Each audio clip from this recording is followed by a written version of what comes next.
Hello and welcome to Lead by Example, the podcast discussing current social justice issues. Before you listen to this podcast, we just want to give you a quick disclaimer. We are in no way an authority on these issues. Our intention is to open healthy discussions without being insensitive. Due to the length of this podcast, we are aware that we may not cover every intersection of injustice. However, our aim is to build an understanding of all types of social issues which are intrinsically connected so that they can be better addressed. We encourage anyone listening to this podcast to take part in the discussions, and feel free to ask any questions or suggest topics to us. We hope you enjoy today's podcast.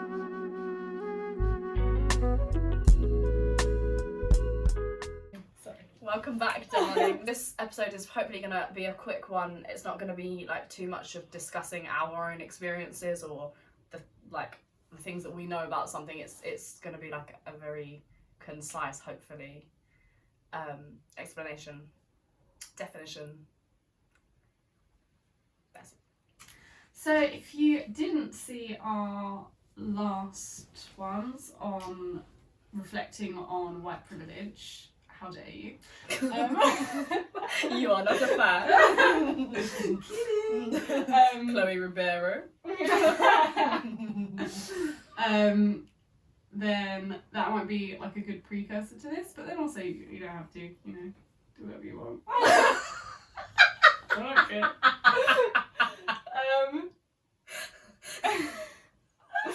Basically, if you want context to what we're talking about, watch Reflecting on White Privilege parts 1 and 2, and then come and watch this video. If you don't want context, then this video is just fine. Okay. So let's just explain what is believed to be reverse racism, first of all. Yeah. So when we look at racism from the hands of white people to the hands of black people and or people of colour, the definition of racism, we would say, is prejudice plus power. Mm-hmm. So having a prejudice against someone and then having the power of the systems and institutions that back you up. Yeah. And that back that prejudice up.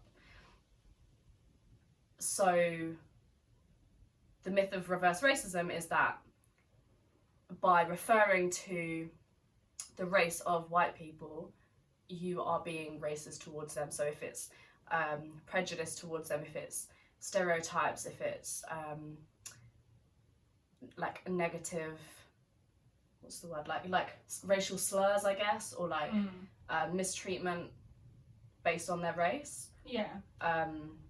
People would call that reverse racism if it was from the hands of people of colour or black people directed towards white people. But the issue is that by the definition of racism, it's prejudice plus power, and black people and people of colour don't have the power and the systems and the institutions that back them up in order to fully unleash the full effect of racism towards them. I think people have almost a misinformed definition of what racism is. So they might think that it's any sort of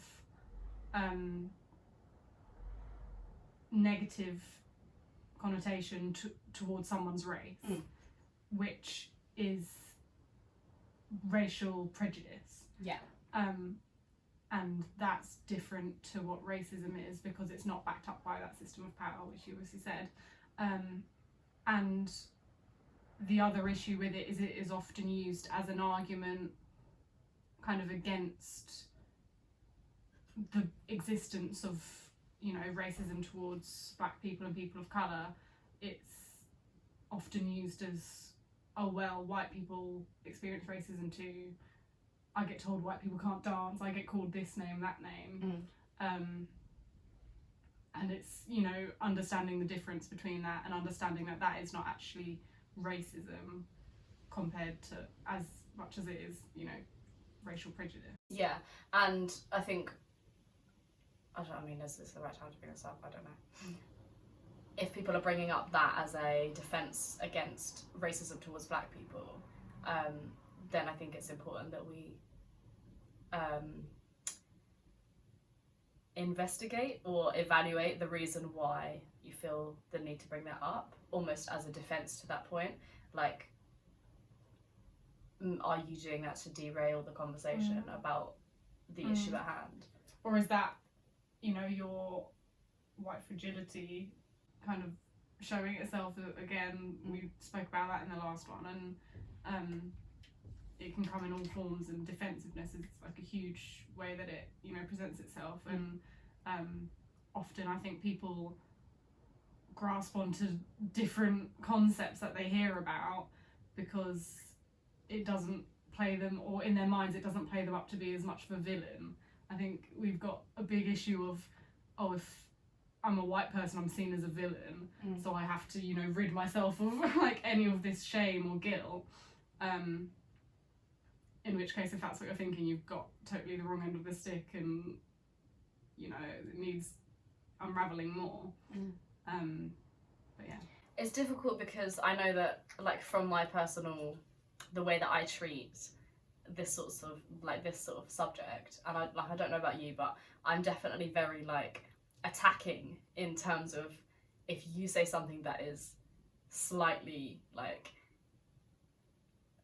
racist. Like, when I say racist, I don't mean individual acts of racism. I mean backed up by stereotypes, or backed up by generalizations about someone's race. I will go for the kill.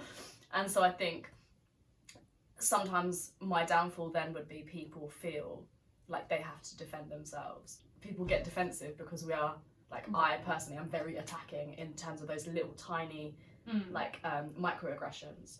But the reason why I'm attacking is because those are the things, all of them, they all come together and make up something that negatively affects black people, and that is what I'm trying to attack and break down.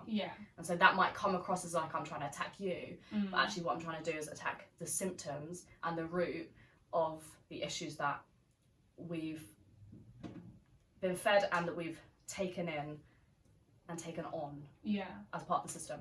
Which I think is like such an important note to make, is as soon as you accept that you are part of the problem and accept that that is just the way it is, because that's how your life has been lived, and the system you've been brought up in. Unraveling it within yourself and within your friends and family and the people you surround yourself with,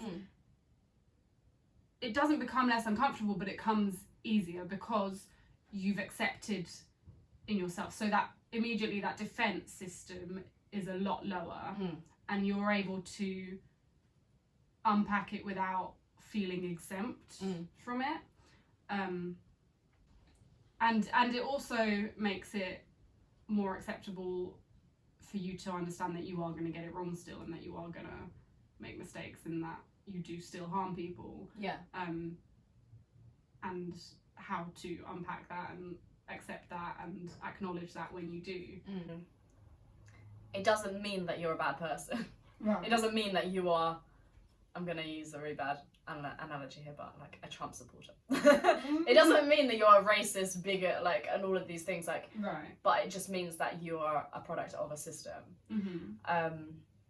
And like that brings us like perfectly onto the fact that we called this podcast the Lead by Example podcast because we want to be accountable. We want to show people that we want to be open to our criticisms, like open to our mistakes that we make on a regular basis, and vulnerable to who we are, and to showing people that it's okay to be vulnerable. Normalize admitting when you've done something wrong, or when you've made a mistake that you didn't realise that you were complicit in. Why is reverse racism a myth and not an actuality? Okay, so racism in itself is not happening, it's happening in the context of the society that we live in.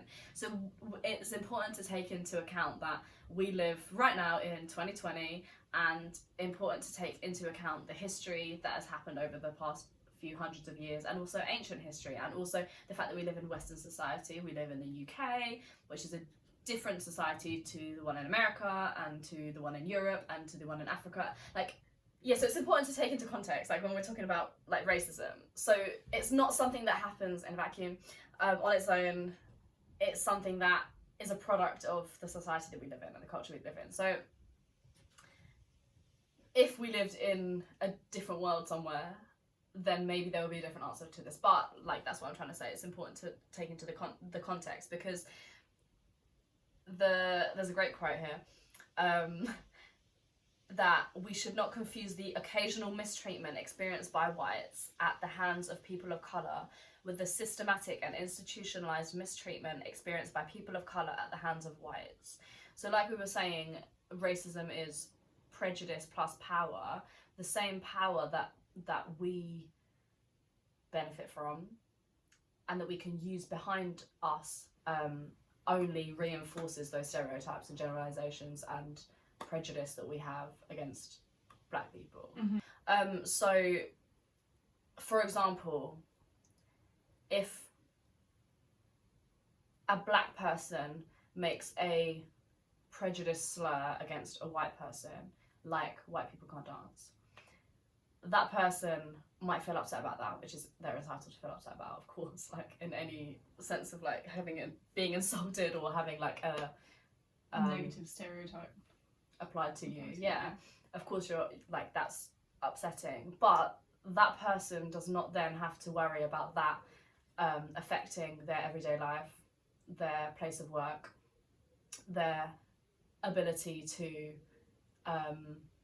get a job, their likelihood of being treated for an illness or a mental health illness, or their likelihood of don't know whether to put this in, their likelihood of dying in childbirth, their likelihood of being believed when they go to hospital.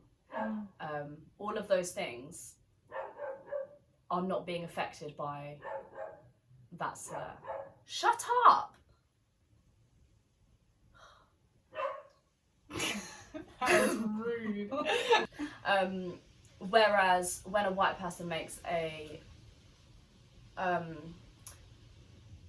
insult, when a white person insults a black person based on their race or their skin colour, that can affect, that basically contributes to the stereotype and the generalisation. It's affirming and reinforcing kind of the discrimination that they've experienced their entire life. Yeah. The fundamental thing that we're saying is you can, as a white person, experience racial discrimination, and that can be in many forms, and we're in no way condoning that, Yeah. obviously. But that racial discrimination is not, like you said, going to affect, I guess, your outlook in life and your prospects in life. A generalisation made towards a white person is not going to then speak for their entire race. Like, that person does not have to think about that stereotype. So, for example, sorry. Yeah, go on. You look at the shooters in America, and so like school shootings and stuff happen ridiculous amount of time in America, and gun wars is a totally different topic, but we as white people do not have to answer to the fact that there are white supremacists out there that go into schools and shoot kids.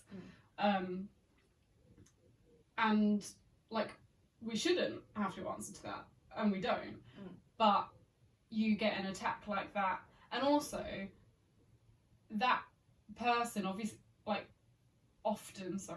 often gets humanized in the media, and so by that I mean they're almost given an explanation. So they had this mental health issue, or they had this struggle in their childhood, or they were going through depression, or they get an explanation, they get a chance at people understanding their individual circumstance. Right.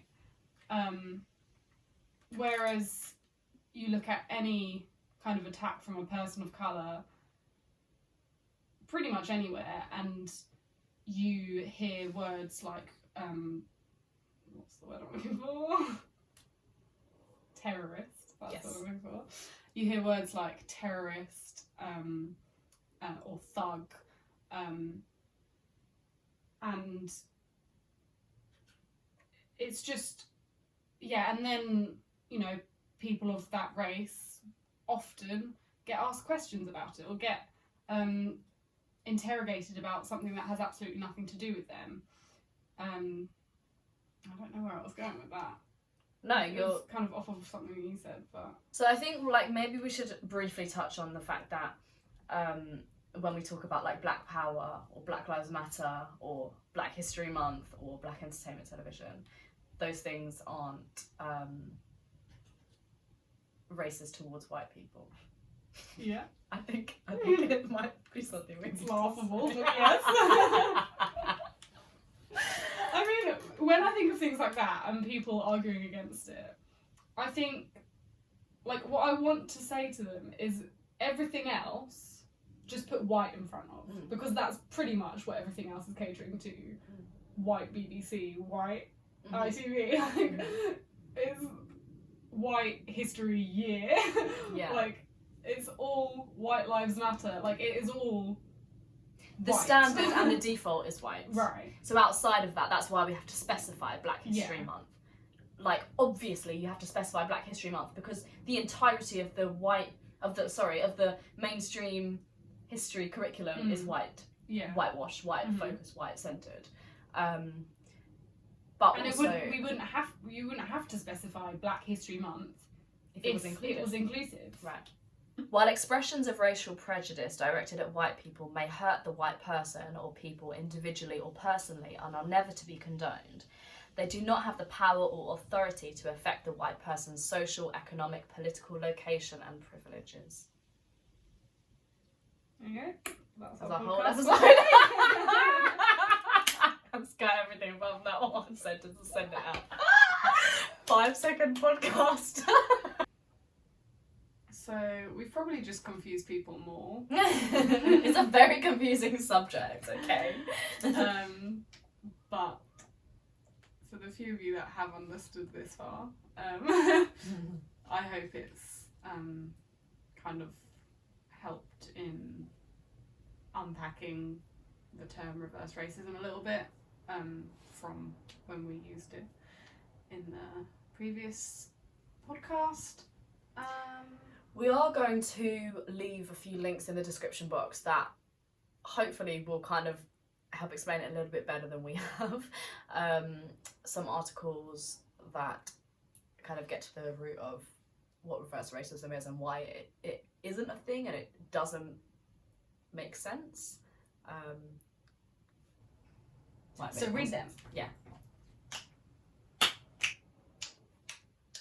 Cool. Thanks for watching. Thank you so much for watching. See you later. See you next time. Mwah.